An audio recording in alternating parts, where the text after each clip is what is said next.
Can we manifest things that don't cost money? Can we manifest things that aren't material objects? What does that look like in the real world? Stick around. Let's talk about that.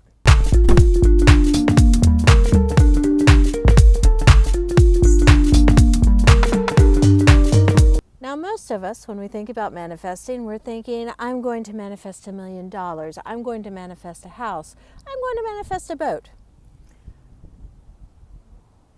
Often we are actually manifesting the liberation and the ability to purchase these items, but that's not what we're talking about today.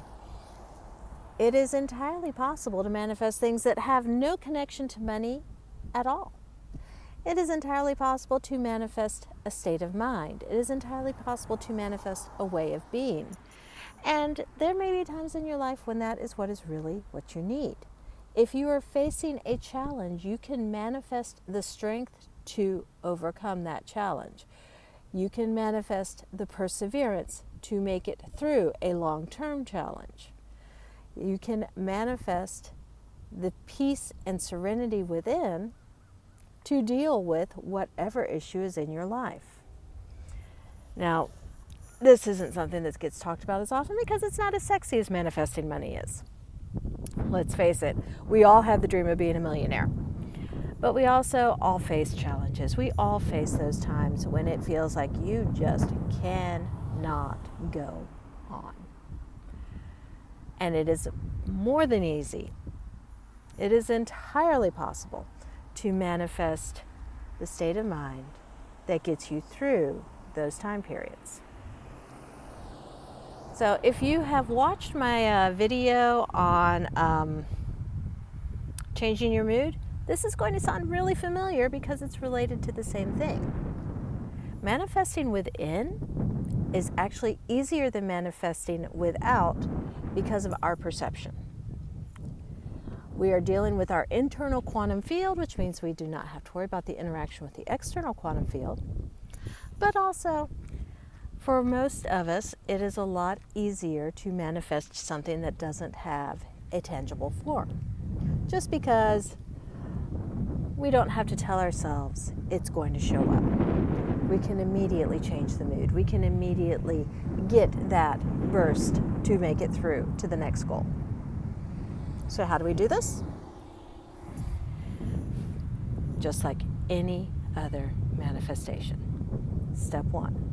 You take 3 or 4 really deep breaths to put your mind into a relaxed state where it can more easily communicate with your subconscious self. So, breathe in, hold it, and release. Breathe in, hold it, and release. Breathe in, hold it, and release. As you do this, you'll feel any tension that you're carrying in your shoulders or your upper back just start to ebb away. And that's because your brain is not holding on to the anxieties caused by being in a future tense. Your brain is settling into being in the present moment instead of worrying about what's coming. That releases a lot of anxiety and a lot of tension. Now, once you have done this and you've reached the state of being in a more relaxed present moment, the next step is to create a feeling. Think about a time when you have overcome something. Think about a time when you did well on a test that you didn't expect to do well on, or a time when you suddenly had a light bulb moment, a time when you got past a challenge. Doesn't matter what the challenge is. Doesn't matter if the challenge was something that is pennies compared to what you're facing now. What matters is you think of something that gave you a sense of success as you overcame an obstacle. That is what you're focusing on, that feeling, that sense of accomplishment, that sense that you've won, you did it, you did the impossible, you accomplished it. Now remember, your subconscious brain does not think in words. it thinks in feelings. Feelings are the language of the subconscious. So by creating the feeling, by pulling up the memory of this feeling from when you've done it before, and really focusing on that feeling, your conscious brain is telling your subconscious brain, this is. The subconscious brain has no concept of time. It does not view time as linear. It is simply in the moment. When you present the subconscious brain with a feeling, it is. It is what is happening at this moment, at every moment. This is. So what you're doing, essentially, is programming your subconscious self. You're programming your brain with, this is the emotion I am in. Your subconscious brain will then take that program and run with it and do everything possible to make sure that this remains the emotion that you are in, as long as you focus on it. Now, how does this work for the real world? When you're facing the challenges, pull up that feeling. Remind your subconscious brain, this is the challenge being overcome. I've done this already. I am in this feeling.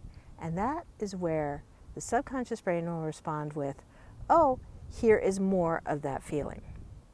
So while your conscious brain is aware that you're still facing the challenge, you suddenly have a rush of emotions and the associated endorphins from the subconscious saying, I've got this. I've done this already. I've already beat this, which gives you that mental push you need to get past your challenge situation. You can do this as often as you need to. If you need to do it every 5 minutes for a year to get past a chronic issue, you can do it. It gets a little tiring after a while, but it can be done.